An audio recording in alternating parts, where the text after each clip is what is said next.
नमस्कार दोस्तों, आपका स्वागत है आपके अपने चैनल पीसी फार्मा में।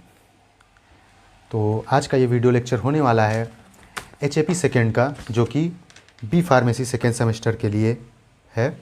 और आपको एचएपी सेकेंड का मैंने शॉर्ट क्वेश्चन जो है और आंसर उसका वीडियो लेक्चर फर्स्ट और वीडियो लेक्चर सेकेंड दो पार्ट में मैंने अपलोड किया है अपने यूट्यूब चैनल पे। इस वीडियो के लिंक में मैं उसको अपलोड कर दूंगा या लिंक कर दूंगा, ऐड कर दूंगा, ठीक है। तो आप देख लीजिएगा। और ये लॉन्ग क्वेश्चन जो रह गया था तो आप पढ़ तो चुके हैं, लेकिन इसमें जो कुछ कन्फ्यूज़न है, कुछ क्वेश्चन जो है एक ही जैसा होता है लेकिन उसी को दूसरे तरीके से पूछ देता है, दूसरा सेंटेंस रहता है कुछ अलग वर्ड टर्म्स यूज़ करके। तो वो मैं कन्फ्यूज़न दूर करना चाहता हूँ और मैंने 10-11 क्वेश्चन सेट किया है, जिसमें से आप 8वीं पढ़ के चले जाएंगे लॉन्ग क्वेश्चन के लिए, तो आपका प्रॉपर प्रिपरेशन या फिर पेपर हो जाएगा, ये मुझे पूरा यकीन है, ठीक है ना। तो चलिए देख लेते हैं ये क्वेश्चन जो है, और इसको थोड़ा सा हिंट भी मैं दे दूंगा कि क्या चीज़ें हैं, कैसे इसको आप समझ लीजिए ध्यान से। ये पूरा वीडियो लेक्चर जरूर देख लेना, जो भी 10 मिनट 15 मिनट का होने वाला है, ठीक है। और आप फर्स्ट और सेकेंड वीडियो लेक्चर एचएपी का देख सकते हैं, इसके बाद जाके डिस्क्रिप्शन में लिंक दे दिया जाएगा, ठीक है ना। ये क्वेश्चन थे। चलिए देखिए आज का जो है हमारा matter, most important long question of HAP second in one view. एक हिस्से में हम लोग देख लेते हैं फटाफट। तो पहला क्वेश्चन है, explain the anatomy of spinal cord with help of diagram. हमें एनाटॉमी बताना है स्पाइनल कार्ड का। स्पाइनल कार्ड क्या था आपको पता है, ब्रेन के निचला पोर्शन जो है स्पाइनल कार्ड ही होता है, जो सीएनएस का पार्ट होता है, ठीक है। तो आप उसको स्ट्रक्चर बनाइए, क्योंकि लिखा है डायग्राम, तो बहुत सिंपल सा स्ट्रक्चर है जो आप बना सकते हैं। देख लीजिए, थोड़ा सा ऐसे स्ट्रक्चर करना है आपको प्रॉपर।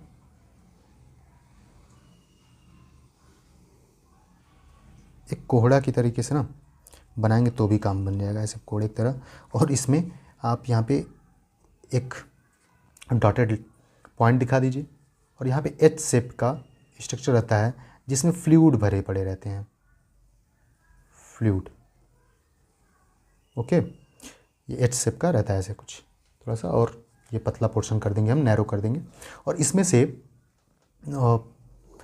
नर्व निकले रहते हैं, क्योंकि स्पाइनल कार्ड का मेन मतलब ही है सीएसएफ भरा होना, सेरेब्रो स्पाइनल फ्लूइड, और नर्व वहीं से जनरेटेड रहेंगे या ओरिजिनेटेड रहेंगे, निकले हुए रहेंगे। तो वही आपका मेनली स्पाइनल कार्ड है। समझ आई बात। तो ये चीज़ें आप पढ़ चुके होंगे, और ये प्रॉपर इसका बस यही मीन है पूछने का कि आप एक डायग्राम बनाइए, इसमें 2-4 नाम लिख दीजिए, अफरेंट डिफरेंट नर्व और ये जो है, ठीक है ना।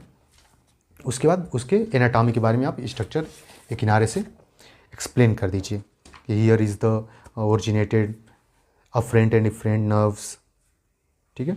ये it transport the messages one nerve to another nerve, it also continuous connected to the brain, है ना। ये चीज़ें नॉर्मली मतलब आप ये चीज़ें लिख चुके होंगे, पढ़ भी चुके होंगे। तो ये चीज़ें हैं क्वेश्चन का मतलब बस।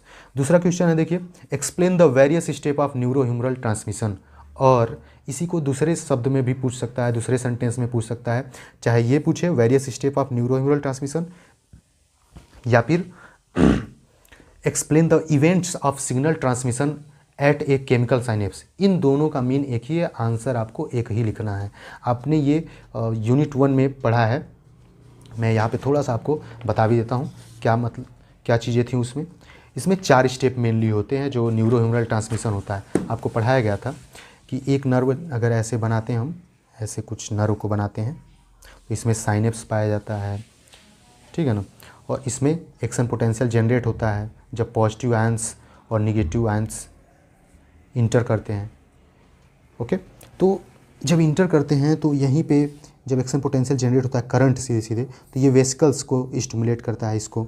उसके बाद ये वेसिकल्स जो है यहाँ पे रिलीज़ करते हैं न्यूरोट्रांसमीटर। न्यूरोट्रांसमीटर ये सब चीज़ें मैंने वीडियो लेक्चर फर्स्ट और सेकेंड जो प्रिपरेशन के लिए बनाया है शॉर्ट क्वेश्चन, उसमें मैंने अपलोड किया है, आप देख लीजिएगा एक नज़र ज़रूर। आपको तुरंत का चीज़ें देखा हुआ जरूर याद रहता है, ठीक है। तो दूसरा इसी में देखिए, हाँ, दूसरी तरफ भी नर्व है, क्योंकि एक नर्व से दूसरे नर्व तक ही मैसेज ट्रांसफ़र होता है, आपको पता है। तो एक नर्व से जब न्यूरोट्रांसमीटर रिलीज़ होता है ना भैया, तो ये दूसरे पे आके यहाँ पे रिसेप्टर पाए जाते हैं, जैसे ऐसे गोल रिसेप्टर, ऐसे वी शेप में रिसेप्टर, वी शेप में, जो जिस टाइप का न्यूरोट्रांसमीटर रहता है उस रिसेप्टर से बाइंड कर लेता है। एक्साइटेटरी इनहिबिटरी एक्शन देने के लिए। तो ये जो प्रोसेस है ना, फर्स्ट या प्री साइनेप्टिक न्यूरॉन से पोस्ट साइनेप्टिक न्यूरॉन में ट्रांसफ़र होने का जो प्रोसेस है नर्व के मैसेजेस को, इम्पल्सेस को, उसी को न्यूरो ह्यूमरल ट्रांसमिशन बोल देते हैं, या फिर explain the event of signal transmission जो लिख रहा है, तो इसको भी सिग्नल ट्रांसमिशन भी वही मतलब है। देखिए यहाँ केमिकल साइनेप्स लिखा है, क्योंकि आपको पता है दो नर्व के बीच की जो गैप होती है उसी को साइनेप्स बोल देते हैं। समझ आई बात? तो ये कंफ्यूज नहीं होना है आपको इन क्वेश्चंस में कि ये क्या पूछ दिया भैया, ठीक है। देखिए तो ये चीज़ें, इसमें 5 स्टेप होते हैं, 4 स्टेप होते हैं सॉरी, न्यूरोह्यूमरल ट्रांसमिशन में या फिर सिग्नल ट्रांसमिशन में। जैसे पहला है इनिशिएशन ऑफ एक्शन पोटेंशियल।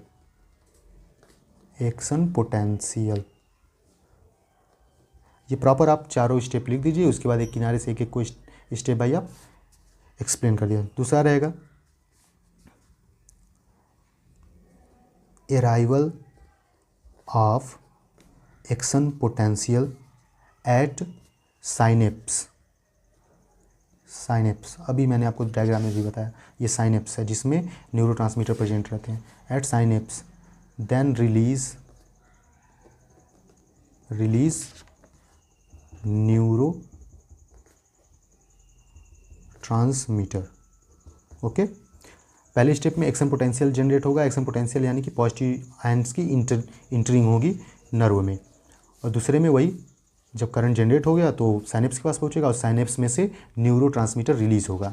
कहाँ पे रिलीज होता है? साइनेप्स में, दो नर्व के बीच का जो गैप है। तो तीसरा स्टेप क्या होगा? तीसरा स्टेप यही होगा। अब रिलीज हो चुका है दूसरे स्टेप में, तो तीसरे में action of neuro transmitter on post junctional या पोस्ट जंक्शन साइट। जो आपका दूसरा ये नर्व है, इस पे जब न्यूरोट्रांसमीटर पहुंच रहा है तो उसका क्या एक्शन हो रहा है, यही तीसरा स्टेप है। और चौथा स्टेप क्या होता है भैया?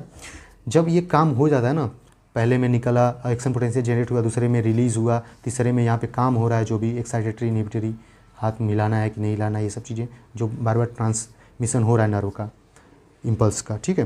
तो चौथे में होता क्या है, यहाँ पे टर्मिनेशन ऑफ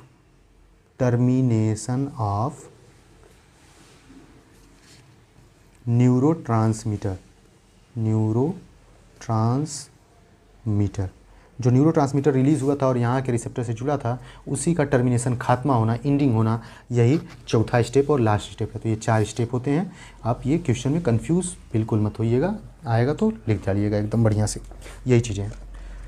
थोड़ा सा हिंट देने का मीन है कि बस आप चीज़ें जो जान रहे हैं उसमें अगर लगे कि अरे इसका क्या मतलब है तो कन्फ्यूज़न ना रहे, इसलिए मैं थोड़ा सा एक्सप्लेन कर दे रहा हूँ चीज़ों को, ठीक है। तीसरा क्वेश्चन देख लीजिए, describe the ATP formation.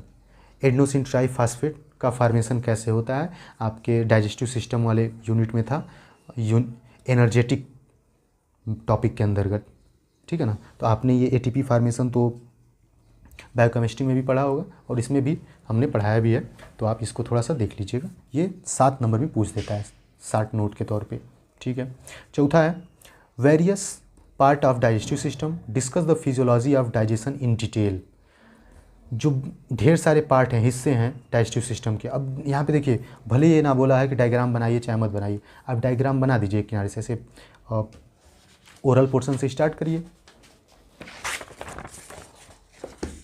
Oral portion से यहाँ से ऐसे स्टार्ट करिए। प्रॉपर डाइजेस्टिव सिस्टम बनाना है, आपको पता है ये डाइजेस्टिव सिस्टम में क्या क्या इंक्लूडेड होते हैं, ठीक है। ऐसे स्टार्ट करिए, लाइए यहाँ पे, फिर यहाँ से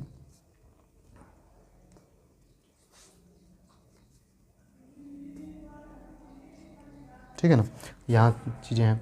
यहाँ से ओरल कैविटी हो जाएगा, यहाँ पे फेरिंग्स, जो ओरल कैविटी के बाद से फेरिंग्स स्टार्ट होता है, फिर लैरिंग्स तो आपका जाता है रिस्पायरेटरी सिस्टम में, यहाँ पे सिर्फ फेरिंग्स है। ओरल कैविटी, फेरिंग्स, उसके बाद ईसोफेगस या ओइसोफेगस, इसी को फूड पाइप भी बोलते हैं, और इसको स्टमक आप लिख देंगे। फिर यहीं पे आपको पता है ये हो जाता है ड्यूडेनम, छोटी आंत का पार्ट, और यहीं पे आप बड़ी आंत का स्ट्रक्चर बना देते हैं ऐसे कुछ करके।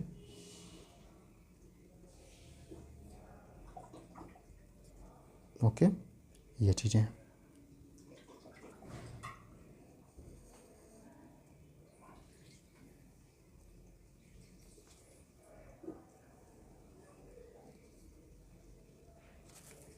बड़ी आंत का स्ट्रक्चर ऐसे हो गया, और इसी में आप ड्यूडेनम से लगा के ऐसे करके आप टेढ़ा मेढ़ा जिग जैग पोर्शन करके आप बना दीजिए स्मॉल इंटेस्टाइन का पार्ट, फिर इधर ला के ऐसे करके, ठीक है ना, ये चीज़ें बना सकते हैं आप।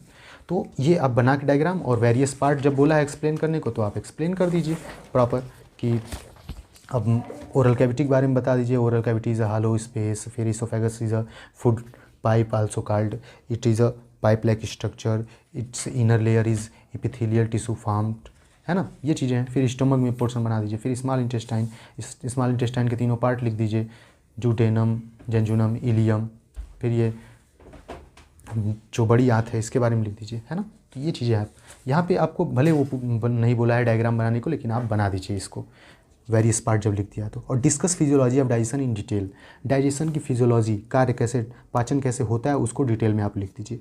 जाहिर सी बात है चिविंग, और दो तरीके का डाइजेशन होता है, आपको पढ़ाया जा चुका है, केमिकल और फिजिकल। फिजिकल में क्या होता है, जब दांतों के द्वारा चबाया जाता है, जब उसके पार्टिकल साइज़ को छोटा किया जाता है तो वो फिजिकल डाइजेशन है, और जब उसके मॉलिक्यूलर साइज़ को छोटा किया जाता है तो उसको केमिकल डाइजेशन बोलते हैं। तो ये डाइजेशन है, और उसकी फिजियोलॉजी आप एक किनारे से लिखिए, और कि व्हेन वी इंसर्ट या फिर इनहेल द फूड, यहाँ पे फूड का पोर्शन रहेगा, ठीक है। Then it enter continuously in the oesophagus, then it reach in stomach, here is the in the presence of HCl it digested या डिग्रेडेटेड, ये चीज़ें आप लिखेंगे प्रॉपर, ठीक है ना। फिर continuously it reach in the small intestine, in small intestine its nutrition portion are absorbed, then also it continuously reach in the large intestine. After large intestine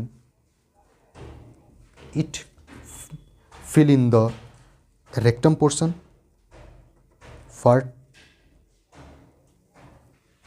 some time or temporarily, ठीक है।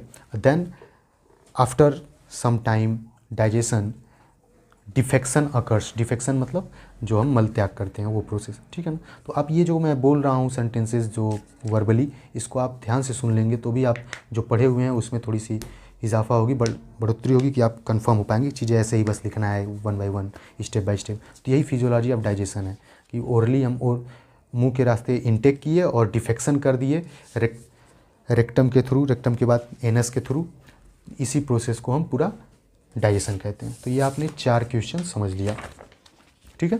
तो ये चीज़ें समझ आ रही होंगी आपको, मुझे पूरा यकीन है, देखते रहिए, ठीक है। 5वीं क्वेश्चन है आपका, discuss in detail about structure of liver, role of bile juice in digestion. जो लीवर, आपने ये भी पता है आपको, डाइजेस्टिव सिस्टम का ही पार्ट है, जो स्टमक के ही दाएं तरफ लोकेटेड होता है, कुछ इस टाइप से स्ट्रक्चर होता है, ठीक है। यहीं पे गाल ब्लेडर, छोटा सा ब्लेडर झिल्ली नुमा स्ट्रक्चर पाया जाता है, ये चीज़ें हैं, ठीक। तो इस लीवर के बारे में आप स्ट्रक्चर पूरा प्रॉपर लिख डालिए पहले तो। It is the largest gland of the body, its colour is brownish reddish, ठीक है ना। वेट लिख दीजिए इसका, ये सब चीज़ें लिखिए इंट्रो के लेवल पे। उसके बाद it very helpful in the digestion because it secrete many enzymes, ये सब प्रॉपर एकदम लिखिए, है ना। चलिए, तो ये है। और बाइल जूस के बारे में लिख डालिए उसी में। बाइल जूस जो है लीवर में फार्मेशन होता है इसका ओल्ड आरबीसी के डेथ की वजह से, और स्टोर होता है गाल ब्लेडर में, और जब ज़्यादा मात्रा में बाइल जूस बनता है तो वही पीलिया भी कहते हैं हम उसी को, येलो फीवर या फिर जॉन्डिस। तो ये चीज़ें हैं। तो 5वें क्वेश्चन का ये मेन था, ठीक है। 6ठा क्वेश्चन देख लीजिए, और 4-5 क्वेश्चन बचे हैं। 6ठा क्वेश्चन है, explain the mechanism of respiration, या उसी को ब्रीदिंग भी देखिए, यही कन्फ्यूज़न ना हो आपको, इसलिए मैं ये थोड़ा सा वीडियो बनाने की कोशिश किया हूँ, क्योंकि एक जो अब लगातार हम लोग जुड़े रह रहे हैं क्वेश्चन आंसर या फिर वीडियो लेक्चर नोट्स, इन सिलसिले में, तो मैंने ये सोचा थोड़ा सा जो आपका कन्फ्यूज़न हो ये दूर कर दिया जाए लास्ट मोमेंट में, ठीक है ना। तो रिस्पायरेशन और ब्रीदिंग वो बात एक ही है, मैकेनिज़्म आपको लिखना है। तो मैकेनिज़्म में आप इनहेलेशन एक्सहेलेशन आपको ये प्रॉपर बता देना है, ठीक है ना। और सेलुलर लेवल और एक्सटर्नल और इंटरनल लेवल दो तरीके का रिस्पायरेशन होता है, क्योंकि एक्सटर्नल का पोर्शन मीन था जब हम ओरली या फिर नेज़ल के थ्रू हम इनहेल करते हैं। जब हम सिर्फ लंग्स का योगदान होता है ना रिस्पायरेशन में, जब ऐसे यहाँ से यहाँ आया और लंग्स यहाँ पे पोर्शन बनना पड़ा है। अब देखिए रिस्पायरेशन जब पूछ रहा है ना, तो यहीं पे आप स्ट्रक्चर लंग्स का भी बना दीजिए प्रॉपर, ठीक है, उसमें कोई दिक्कत नहीं है, समझा दीजिए ऐसे। जब एक्सटर्नल रिस्पायरेशन क्या होता है, जब नेज़ल के थ्रू या फिर ओरल के थ्रू कैसे भी हम ऑक्सीजन को लेते हैं और फेफड़ों से ही फिर कार्बन डाइऑक्साइड का वापस हो जाना, तो ये एक्सटर्नल रिस्पायरेशन कहलाता है, ठीक है। और जब इंटरनल रिस्पायरेशन क्या होता है, लंग्स से जब ऑक्सीजन सेलुलर लेवल सेल्स के पास पहुंचा है और वहाँ पे ऑक्सीजन का सेल में इंटर कर जाना और कार्बन डाइऑक्साइड का ब्लड में आ जाना, उसी को हम इंटरनल कहते हैं, इंटरनल रिस्पायरेशन कहते हैं। तो ये कन्फ्यूज़न नहीं होना चाहिए कि ये क्या पूछ दिया, ओके, ठीक है। और ये टोटली बेस्ड किस पे होता है जो रिस्पायरेशन, ये प्रेशर पे डिपेंडेंट होता है, ओके। तो ये आपने देख लिया मैकेनिज्म या रिस्पायरेशन ऑफ ब्रीदिंग, तो ये बस सीन है। और इसी में देखो और करके ये भी क्वेश्चन अगर पूछ दे तो मतलब वही है, बस आपको मैकेनिज्म ही लिखना है। जैसे discuss the transport of oxygen from lungs to other part of body, oxygen जो है लंग्स से पूरे शरीर में कैसे फैल रहा है, तो उस पोर्शन को भी, उस मैकेनिज्म को भी आप वही रिस्पायरेशन ही लिखेंगे प्रॉपर, ठीक है ना। क्योंकि आप जब तक एक्सटर्नल रिस्पायरेशन नहीं होगा तो इंटरनल नहीं होगा, ठीक है। तो ये प्रॉपर कंटिन्यूस एकदम अटैच्ड है। तो देखिए ये दो तरीके से पूछ सकता है, तो दोनों का मीन एक ही है। ऐसे देखिए ऊपर था नर्वस सिस्टम वाला क्वेश्चन, फिर नीचे भी ऐसे है 3-4 क्वेश्चन जो और करके मैंने लिखा है, इसका मीन एक ही है लेकिन पेपर में अलग अलग तरीके से पूछ देता है, तो आपको कन्फ्यूज़ नहीं होना है। चलिए तो अगला क्वेश्चन है आपका, देख लीजिए। डिस्कस इन डिटेल अबाउट रास सिस्टम जो बोलते हैं, या रास रेनिन एंजियोटेंसिन एल्डोस्टेरॉन सिस्टम।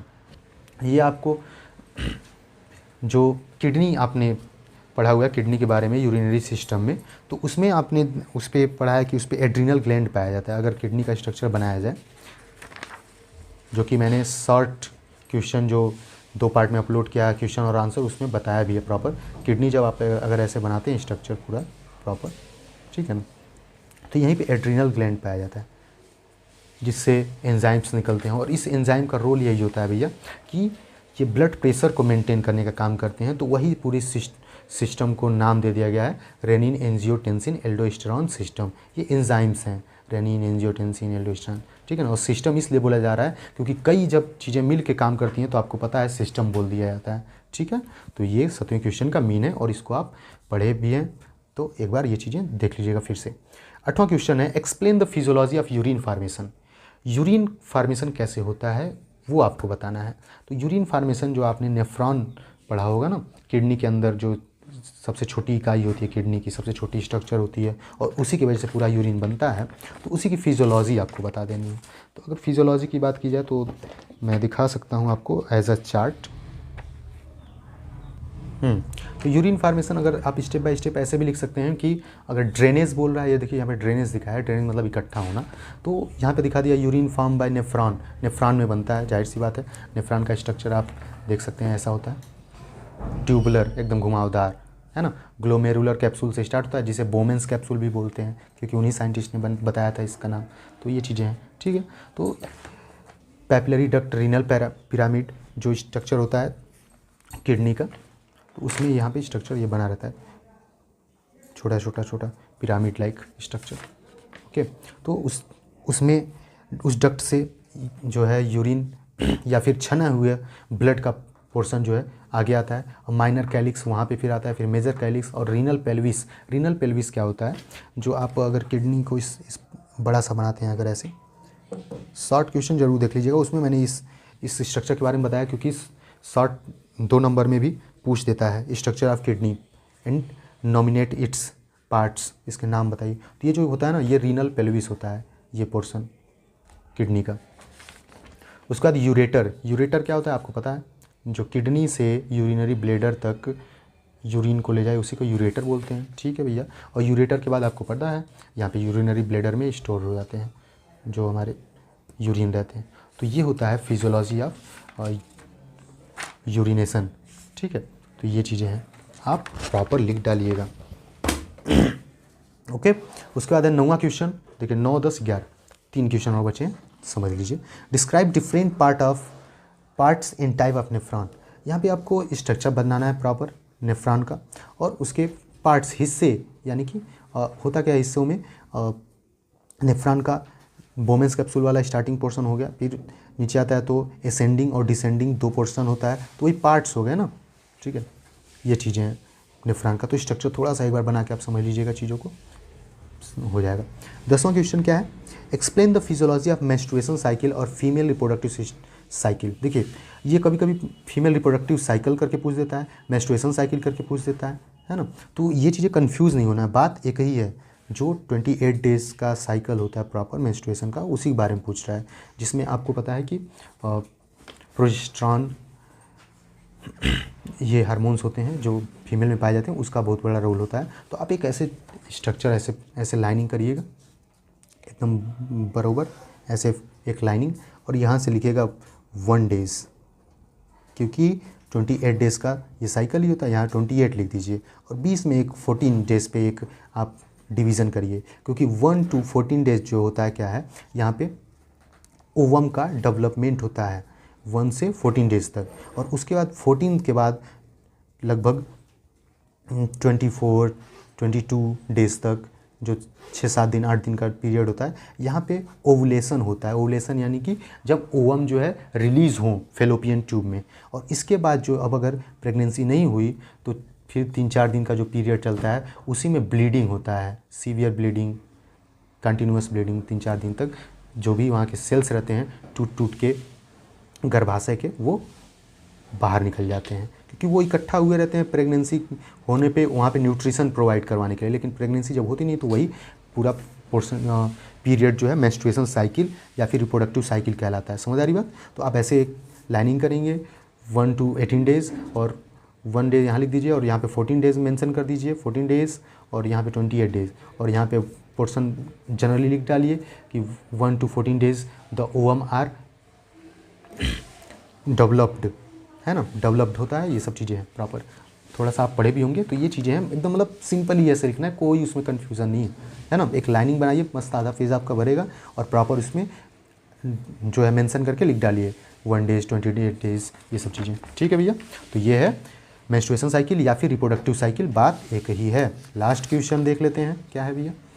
इसमें कुछ क्वेश्चन आपको लग रहा होगा कि सर आपने ये बताया नहीं, ऐसा कुछ नहीं है, बताया तो नहीं बहुत, लेकिन बताने लगे तो पूरा सिलेबस फिर कहोगे कि ऐड कर दिया। तो ये हाईलाइटेड क्वेश्चन है, आप इसको देख लीजिएगा। 11वां क्वेश्चन जो है, explain the male and female reproductive system. अब देखिए ये एक्सप्लेन जब बोल दिया ना, मेल एंड फीमेल, या इसमें से किसी एक ही को ही पूछेगा, मेल को पूछ सकता है, फीमेल का पूछ सकता है। तो उसमें एक्सप्लेन में आप एनाटॉमी बता दीजिए, फिजियोलॉजी बता दीजिए, प्रॉपर यही चीज़ें हैं मतलब, और कुछ अलग से नहीं लिखना है।